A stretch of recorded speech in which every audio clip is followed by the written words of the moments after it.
Salut la machine et j'espère que t'es au top. Dans cette vidéo, on va continuer à parler des forces et interactions. Cette fois-ci, on va parler de la réaction du support. Alors, réaction du support, qui dit réaction du support, dit aussi frottement. Donc, on va voir le cas lorsqu'un objet est posé à plat et lorsqu'il y a inclinaison. Allez, on est parti.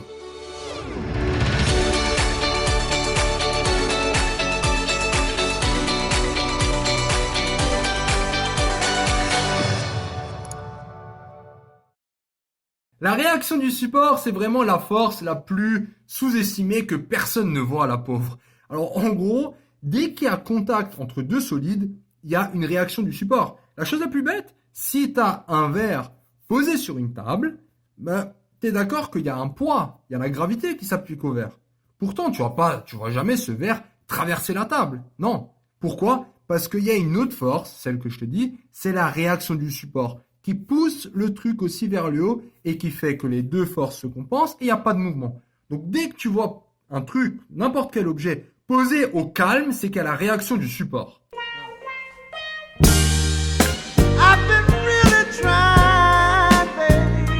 Donc si je reprends l'exemple du verre, donc on a le poids qui nous tire vers le bas, comme tu peux voir ici. Donc on va avoir le poids qui s'applique, je t'ai dit de manière générale, on dit que le poids s'applique au centre de gravité du verre.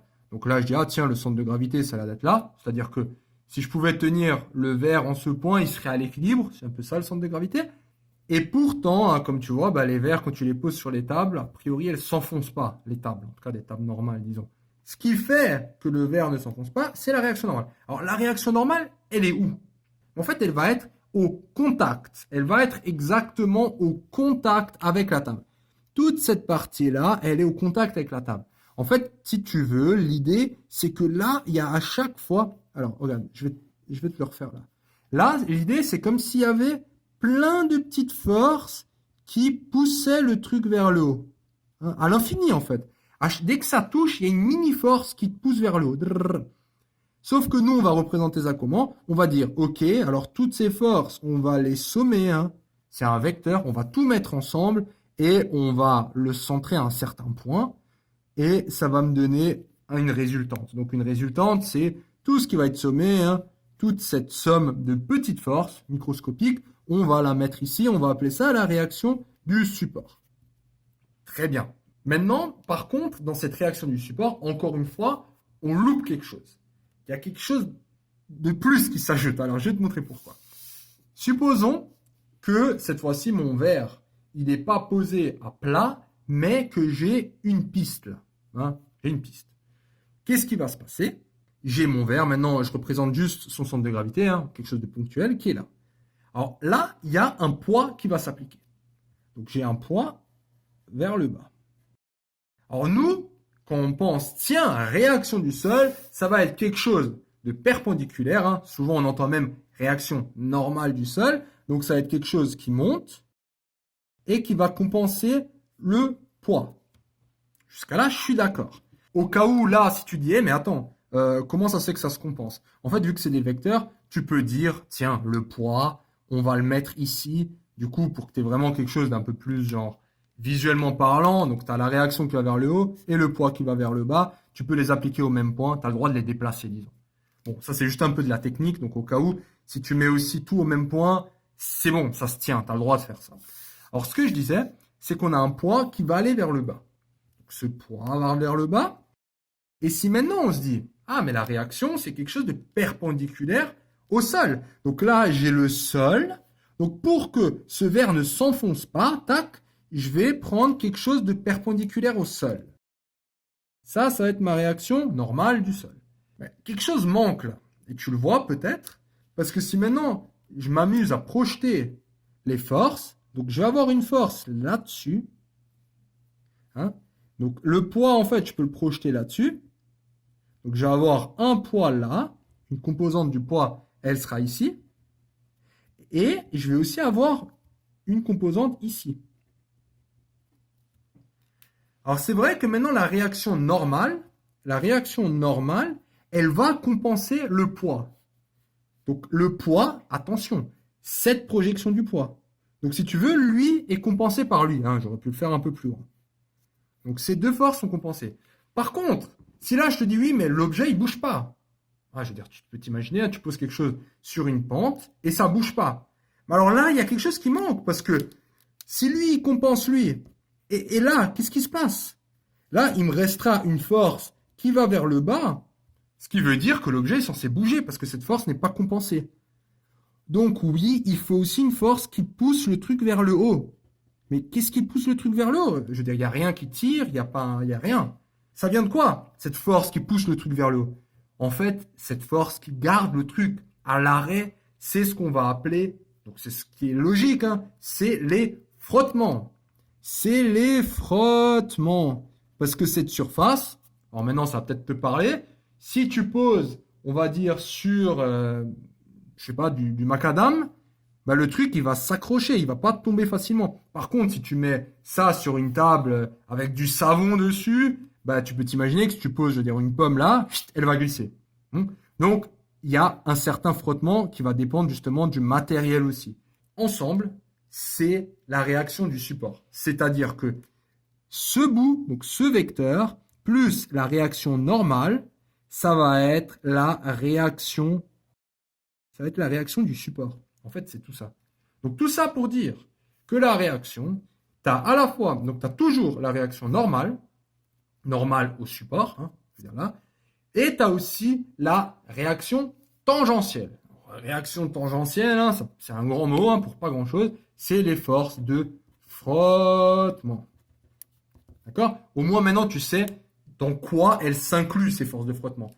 Quand on dit, on considère qu'il n'y a pas de force de frottement dans le problème, on te le dit tout le temps quasiment, ça veut tout simplement dire que ta réaction, elle est que normale. Du coup, tu as le droit de dire, tiens, j'ai que quelque chose de normal, j'ai que cette composante. Celle-là, elle est nulle parce que les frottements sont négligés. On va faire un exemple concrètement à l'équilibre. Alors, à l'équilibre, ça veut dire quoi? À l'équilibre, c'est ça bouge pas. Ça bouge pas. Donc, si ça bouge pas, ça veut dire que la somme des forces est égale à 0. Ça veut dire que quelque chose ne bouge pas. C'est à l'équilibre. Toutes les forces se compensent. Si lui, il tire vers là et lui, il tire vers là, hein, si eux, ils tirent chacun de leur côté, pour que ça se compense, pour que ça soit à l'arrêt, disons, il faut que les forces soient nulles. Voilà. Donc, je pense que ça, tu as bien compris. Si j'ai G, son centre de gravité, quelles sont les forces appliquées à ce G? Hein, je ne dis pas qu'il n'y a pas de frottement, là. Attention, je ne dis pas ça. Donc, on a tout d'abord le poids. Hein, celui-là, il est tout le temps là. En fait, on a quoi d'autre? On a la réaction du sol, hein, bien sûr, parce que là, on a une planche, donc forcément, tu dois avoir une réaction du sol. Alors, cette réaction, comment elle est découpée? Elle est découpée réaction normale plus réaction tangentielle. Hein. Ça veut dire que là, je vais avoir la réaction normale, hein, quelque part. Là, tac. Et je vais avoir une force ici de frottement. Alors, les forces de frottement, souvent on représente ça par un petit f. Toujours un vecteur au-dessus. Bon, je l'ai mis là. Donc là, on a le poids et on a la réaction normale. La difficulté dans ce genre de problème, c'est de tout d'abord ne pas oublier justement ces forces qui peuvent paraître un peu cachées. À l'équilibre, il faut dire que la somme des forces, donc poids plus réaction égale à 0. Donc, poids est égal à moins réaction. Hein. Donc poids qui est là est égal à moins réaction, ça veut dire que la réaction va être là, vers le haut aussi. Et pour le coup, on va s'amuser à les projeter sur mes axes. Alors là, j'ai posé ce repère qui est en orange et on va projeter ça pour voir que le frottement, il va bien compenser le poids projeté ici. Tu vois, selon X, si tu veux, ça c'est X et ça c'est Y. Donc là, c'est X et là, c'est Y. Donc selon X, il faut que ça se compense et selon Y, il faut que ça se compense. Donc là, le poids, on va le projeter là et là. Donc ça, c'est vraiment l'astuce. Non, mais je veux dire, il faut vraiment comprendre cette idée que ça va se compenser selon les axes. Et dans ce cas de figure, cet angle va être très important parce qu'il va falloir faire des projections. Ok? Donc si je reprends ça Alors déjà, juste pour que tu comprennes bien, cet angle, il va se retrouver où ici? Où est-ce qu'il va se retrouver? Hein? Alors, dis-toi que cette valeur-là, tu la connais. C'est quoi? P, allez, P, c'est égal à mg. Hein, donc ça, encore une fois, on est en vecteur, mais tu sais que l'intensité, donc on va dire P, l'intensité, hein, ça veut dire sa valeur, c'est m fois g. Ça, tu le sais. Donc maintenant, il faut projeter ça. Donc si là, c'est x positif, parce que ça pointe vers là, et là, c'est y positif, on sait qu'on va avoir une composante de ce P selon x, la voici, cette composante. Est-ce qu'elle va être positive ou négative? Elle va être positive, parce qu'elle part vers là. Et une composante qui va être ici, elle va être positive ou négative? Elle va être négative, parce que le positif, il part vers le haut. Donc là, au niveau du signe, je pense qu'on est bon. Par contre, comment on projette? Comment on projette? Et c'est ça que je vais te montrer en fait. Comment on projette? Ça peut paraître compliqué. Donc on a un poids. Tac, il est là.